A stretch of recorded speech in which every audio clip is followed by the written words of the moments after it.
And i-marinate ko muna itong chicken. Chicken leg ang gagamitin ko dito. Maglalagay ako ng toyo, kalamansi, at ng paminta. Haluin ko muna ito. Habang hinahalo ko ito, kung hindi ka pa nakapag-subscribe sa aking channel, please subscribe at i-click mo na rin ang notification bell para lagi kang updated sa aking latest recipes. Ayan, ibabad muna natin ito for at least 20 minutes. Maglalagay ako ng kunting cooking oil. I-sear ko muna itong chicken. Tinanggal ko muna yung sa pagkakababad.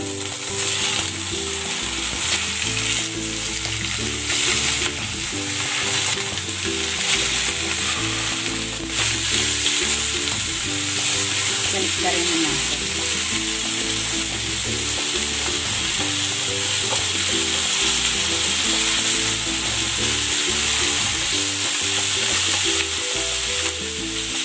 Yan, nahanguin muna natin ito.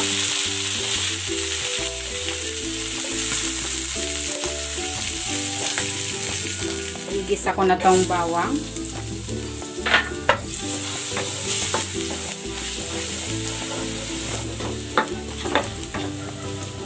At ang sibuyas.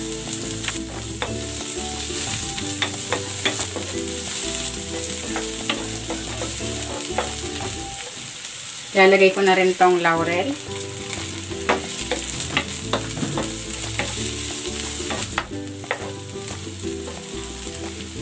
At ilalagay ko na itong tomato sauce para magisa. Mas masarap kasi pag nagigisa yung tomato sauce.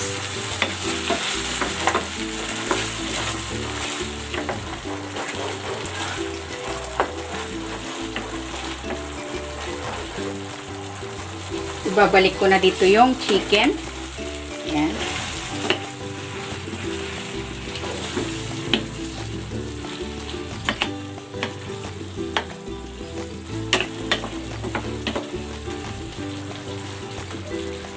Ilalagay ko na rin dito yung pinagbabaran. Ayan.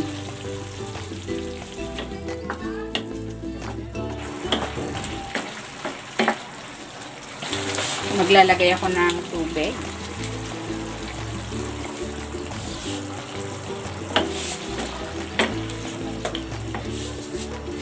Takpan natin. I-simmer natin ito for 15 to 20 minutes. Ilalagay ko itong carrots at ang patatas para sabay nang maluto sa chicken.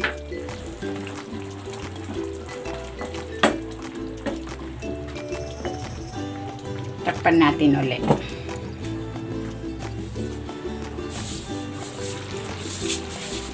Ayan, ito na yung ating chicken.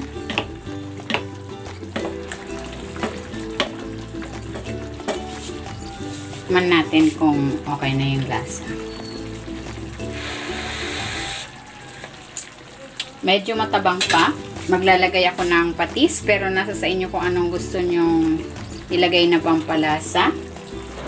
Pwede kayong maglagay ng mga seasoning granules or any seasoning na gusto nyong ilagay. Ilalagay ko na dito itong green peas at ang bell pepper.